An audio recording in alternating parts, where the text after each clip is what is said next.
ओम शांति। शुक्रिया शिव बाबा।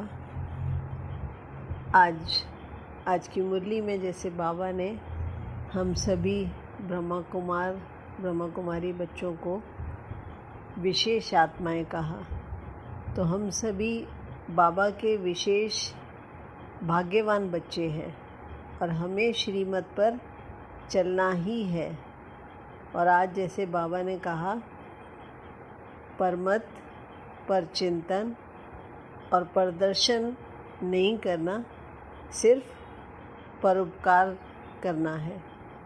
तो बाबा ने जैसे बताया कि किसी से बात सुनते या करते हो तभी परमत पर चिंतन और प्रदर्शन होता है, नहीं तो हम बाबा को याद करते रहते हैं तो ऐसा कुछ नहीं होता।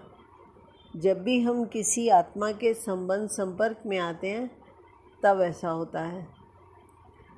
तो बाबा ने कहा कि हम जब अब सब आत्माओं के बीच में रहते हैं, बातें भी होती हैं, सारे दिन में कितनी आत्माएं मन चित्त पर आती हैं। अगर हम अमृत वेले से लेकर देखें तो कितनों के संपर्क में आते हैं और कितनी हमारे मन चित्त पर आती हैं। तो चाहे लौकिक में हम परिवार में रहते हैं, चाहे अलौकिक ब्राह्मण परिवार में रहते हैं, तो परंतु इनसे अलग तो नहीं रह सकते हैं।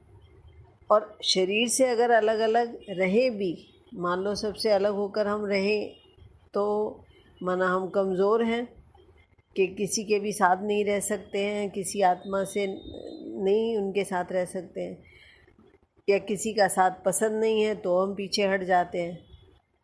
तो परंतु बाबा कहते हैं ऐसे अलग नहीं होना है, अपनी आत्मा को शक्तिशाली बनाकर बुद्धि से अलग होना है, बुद्धि से बाबा से बुद्धि योग जोड़े रखना है, अपना मन किसी और से नहीं जोड़ना है, नहीं तो फिर परमत चलेगी, परदर्शन भी होगा और परचिंतन भी चलेगा। तो इसके लिए 3 बातों का अभ्यास जो मैं आज विशेष आपको बताती हूँ, जो मैं खुद भी करती हूँ। तो 3 दिन इन्हीं 3 बातों का अभ्यास हम 3 दिन करेंगे तो पक्का हो जाएगा। तो पहली बात तो ये कि जब भी कोई बात सुनाने आए, सारे दिन में कभी भी कोई भी बात सुनाने आए, तो वो बात हमारे मन पर नहीं रहे, इसके लिए उसी समय बाबा को बुला लो। तो बाबा को कैसे बुलाते हैं कि बाबा सुनो।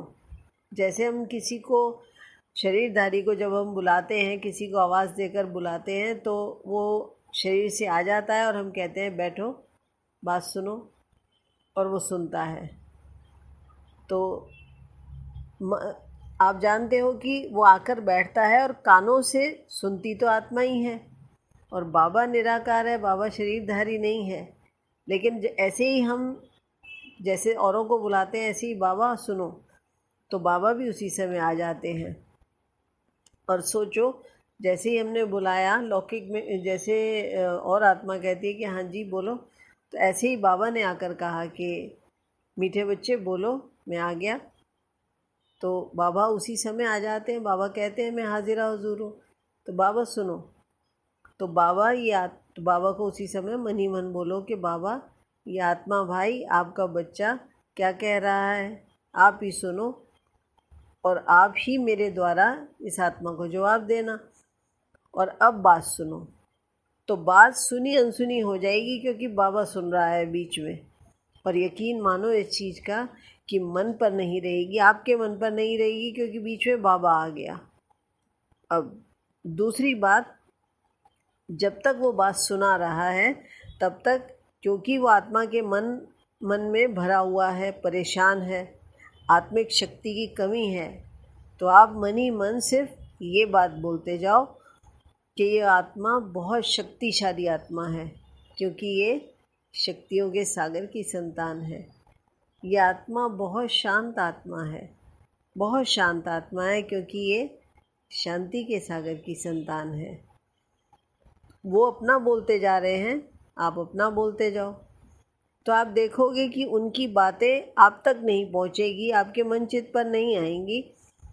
वो सारी बातें बाबा ने सुन ली और आपका मन तो शक्तिशाली है, शांत है, क्योंकि आपने सुनी भी नहीं और आप अंदर से दुआ देते रहे, तो आपकी वाइब्रेशन से उनका मन भी शक्तिशाली और शांत होगा। और ये प्रैक्टिकल है, होना ही है। तीसरी बात, जब वो अपनी बात ख़त्म कर लें, चुप हो जाएं, तो फिर आप मुस्कुराओ, उनकी आंखों में देखकर मुस्कुराओ, तो वो भी मुस्कुरा देंगे। और उसके बाद उनको बोलो कि अब आप सांस भरकर अंदर और धीरे धीरे सांस छोड़ते हुए ओम बोलो, और जितना लंबा खींच सकते हो बोलो। कोशिश करो कि इसको जो है, जैसे होता है 15-20 सेकंड तक खींच के लेके जाओ। अगर कम होता है और बोल लो, प्रैक्टिस करो इस चीज़ की। तो ये ओम कम से कम 3 बार उनसे जो है बुलवाओ, तो आप देखोगे कि हो सकता है वो एक ही बारी में बहुत लंबा सा बोल लें, तो बहुत ही अच्छा है। और 3 बार तो ओम बोलना ही है। ओम ओम मतलब मैं आत्मा शांत स्वरूप हूँ, मैं आत्मा हूँ। ओम माना मैं आत्मा हूँ, तो मन बहुत शांत हो जाएगा। तो इससे क्या होगा, और प्रैक्टिस से ये जो है 15-20 सेकंड तक खिंच जाता है, और ज़्यादा भी खिंच जाता है। जितना अच्छा खिंचता है उतना ही मन बहुत शांत हो जाता है, परमात्मा से जुड़ जाता है। तो इससे एक तो आपकी ये 3 काम करने से आपकी सर्विस हो गई, क्योंकि आपने बाबा की याद से उनका मन शांत किया। फिर परमत, परचिंतन, परदर्शन से बच गए, और बाबा से विशेष दुआ कमा ली, क्योंकि ये बाबा की श्रीमत है। ये परोपकार भी आपने कर दिया। परोपकार अपने पे भी किया कि इन व्यर्थ बातों से, जो बाबा ने कहा कि ये तो कचरा है, कूड़ा है, आज बाबा ने कहा, इनसे बच गए और उनको भी बचा दिया। तो ये आज ही करके देखो, क्योंकि सारे दिन में कोई ना कोई बात तो आती रहती है। तो ये ज़रूरी नहीं है कि कोई बात आपको सुनाने आएगा, आप तभी ये सब कर सकते हो। आप भी किसी से जब बात करो, सारे दिन में हम ऐसा तो नहीं है किसी से नहीं मिलते, तो आप भी किसी से बात करो तो पहले ये बाबा से बात कर लो कि बाबा अब आप चलो बात करते हैं, ऐसे करके, और आप ही सारी बात सुनना। तो फिर आप देख, और फिर आप अपने मन में ओम बोल लो, ताकि उनसे जो है आपका कनेक्शन कट हो जाएगा, और वापस से मैं आत्मा बाबा से जुड़ी रहूँगी। तो इससे जो है मन बहुत शांत रहेगा, आपका भी और दूसरे का भी। तो शिव बाबा की असीम दुआएं, खुशियों और आशीर्वाद की दुआएं, और मेरी शुभ भावनाएं, शुभकामनाएं सदा आपके सबके, मेरे आत्मा भाइयों के साथ हैं। शुक्रिया बाबा, आप सब सुनने वालों का बहुत शुक्रिया, और प्रकृति का शुक्रिया। ओम शांति।